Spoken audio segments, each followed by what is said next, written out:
ഈ ചാപ്റ്ററിൽ നമ്മൾ പഠിക്കുന്നത് ബിൽറ്റ് ഇൻ മോഡ്യൂളായ അഥവാ കോർ മോഡ്യൂളായ OS മോഡ്യൂളിനെ കുറിച്ചാണ്. Operating system module chapter number 7. So operating system module നമ്മൾ ഉപയോഗിക്കുന്നത് നമ്മുടെ ഓപ്പറേറ്റിംഗ് സിസ്റ്റത്തെ കുറിച്ചിട്ടുള്ള നമ്മളെ Node.js റൺ ചെയ്യുന്ന ഓപ്പറേറ്റിംഗ് സിസ്റ്റത്തെ കുറിച്ചിട്ടുള്ള ഡീറ്റെയിൽസ് നമുക്ക് ലഭിക്കുന്നതിന് വേണ്ടിയാണ്. സോ ഇതെങ്ങനെ ചെയ്യാമെന്ന് നോക്കാം. സോ നമ്മൾ ആദ്യമായി ചെയ്യേണ്ടത് നമ്മൾ OS മോഡ്യൂൾ ഇമ്പോർട്ട് ചെയ്യാം. സോ ഞാനിവിടെ var OS =require നമ്മൾ ഇതിനുള്ളിൽ ജസ്റ്റ് OS എന്ന് കൊടുക്കുക. OS മോഡ്യൂൾ നമുക്ക് ഇൻസ്റ്റാൾ ചെയ്യേണ്ട ആവശ്യമില്ല, ബിൽറ്റ് ഇൻ മോഡ്യൂളാണ്, നമ്മൾ ഓൾറെഡി പഠിച്ചിട്ടുണ്ട്. സോ നമുക്ക് ആദ്യമായി നമ്മുടെ ഓപ്പറേറ്റിംഗ് സിസ്റ്റത്തിനെ കുറിച്ചിട്ടുള്ള details operating system OS details നമുക്ക് ഏതൊക്കെയൊന്ന് നോക്കാം. സോ നമ്മൾ ആദ്യമായി console.log നമ്മൾ os.type എന്ന് പറയുന്ന ഫംഗ്ഷൻ os.type. സോ os.type നമ്മൾ ഉപയോഗിക്കുന്നത് നമുക്ക് നമ്മുടെ ഏത് തരത്തിലുള്ള ഓപ്പറേറ്റിംഗ് സിസ്റ്റമാണ്, നമ്മൾ വിൻഡോസ് ആണോ ലിനക്സ് ആണോ അതോ macOS ആണോ എന്നെല്ലാം അറിയാൻ സാധിക്കും. സോ നമ്മൾ സേവ് ചെയ്ത് റൺ ചെയ്ത് നോക്കാം.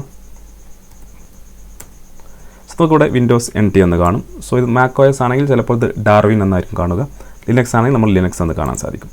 അതുപോലെ നമുക്ക് അടുത്തത് os.arc എന്നാണ്. os.arc നമ്മുടെ CPU ആർക്കിടെക്ചർ നമുക്ക് അറിയാൻ സാധിക്കും. സേവ് ചെയ്യാം. സേവ് ചെയ്ത ശേഷം റൺ ചെയ്ത് നോക്കാം. സോ നമുക്കിവിടെ x64 എന്ന് ലഭിക്കും. സോ നമുക്ക് എപ്പോഴും റൺ ചെയ്യേണ്ട ആവശ്യമില്ല, നമ്മൾ ജസ്റ്റ് nodemon റൺ ചെയ്യാം. nodemon. സോ os.arc കോൾ ചെയ്ത് കഴിഞ്ഞാൽ നമുക്ക് CPU ആർക്കിടെക്ചർ നമുക്കിവിടെ കാണാൻ സാധിക്കും. അതുപോലെ അടുത്തതാണ് പ്ലാറ്റ്ഫോം എന്ന് പറയുന്ന ഫംഗ്ഷൻ. ഞാനിവിടെ പ്ലാറ്റ്ഫോം എന്ന് കൊടുക്കുന്നു. പ്ലാറ്റ്ഫോം സേവ് ചെയ്യാം. സേവ് ചെയ്ത് കഴിഞ്ഞാൽ നമുക്കിവിടെ win32 എന്ന് ലഭിക്കും. സോ വിൻഡോസ് ആണെങ്കിൽ നമുക്ക് win32 എന്ന് ലഭിക്കും. ഓക്കെ.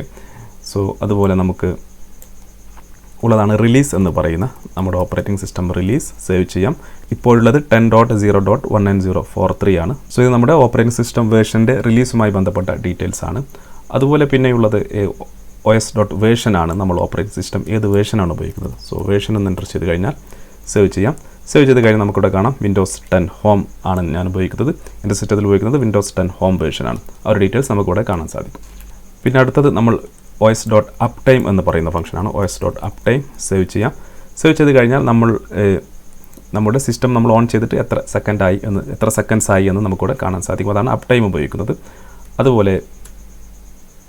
അതുപോലെയുള്ളതാണ് user info. സോ ഞാനിവിടെ യൂസർ ഇൻഫോ എന്ന് കൊടുക്കുന്നു. യൂസർ ഇൻഫോ സേവ് ചെയ്ത് കഴിഞ്ഞാൽ ഇപ്പോൾ നമ്മൾ കറൻ്റ്ലി നമ്മൾ ലോഗിൻ ചെയ്തിട്ടുള്ള യൂസറിനെ കുറിച്ചിട്ടുള്ള ഡീറ്റെയിൽസ് നമുക്കിവിടെ കാണാൻ സാധിക്കും. അതുപോലെ നമുക്കിവിടെ ടോട്ടൽ എന്ന് കൊടുക്കാം. ടോട്ടൽ മെം സേവ് ചെയ്യാം. ഇപ്പോൾ നമ്മുടെ സിസ്റ്റത്തിലെ ടോട്ടൽ മെമ്മറി, ഈ മെമ്മറി എന്ന് പറയുന്നത് നമ്മുടെ റാം മെമ്മറി ആയിരിക്കും. സോ ടോട്ടൽ മെമ്മറി നമുക്ക് ബൈറ്റ്സിൽ ഇതുപോലെ ലഭിക്കുന്നതായിരിക്കും. അതുപോലെയാണ് ഫ്രീ മെമ്മറി. ഇപ്പോൾ എത്ര ഫ്രീ മെമ്മറി ഉണ്ട്, ഇത് നമ്മുടെ റാം മെമ്മറിയാണ് നമുക്ക് ലഭിക്കുക. ഫ്രീ മെമ്മറി സേവ് ചെയ്യാം. സേവ് ചെയ്ത് കഴിഞ്ഞാൽ ഇപ്പോൾ നമ്മുടെ ഫ്രീ മെമ്മറി നമുക്കിവിടെ കാണാൻ സാധിക്കും. ഇത്രയും മെമ്മറി ഫ്രീ ആയിട്ടുണ്ട്. അടുത്തതാണ് os.cpus എന്ന് പറയുന്ന ഫംഗ്ഷൻ. നമ്മുടെ CPU-നെ കുറിച്ചുള്ള ഡീറ്റെയിൽസ് നമുക്ക് ലഭിക്കുന്നതായിരിക്കും. സേവ് ചെയ്ത് കഴിഞ്ഞാൽ നമുക്ക് നമ്മുടെ CPU-നെ കുറിച്ചിട്ടുള്ള ഡീറ്റെയിൽസും കാര്യങ്ങളും ഇവിടെ ലഭിക്കുന്നതായിരിക്കും.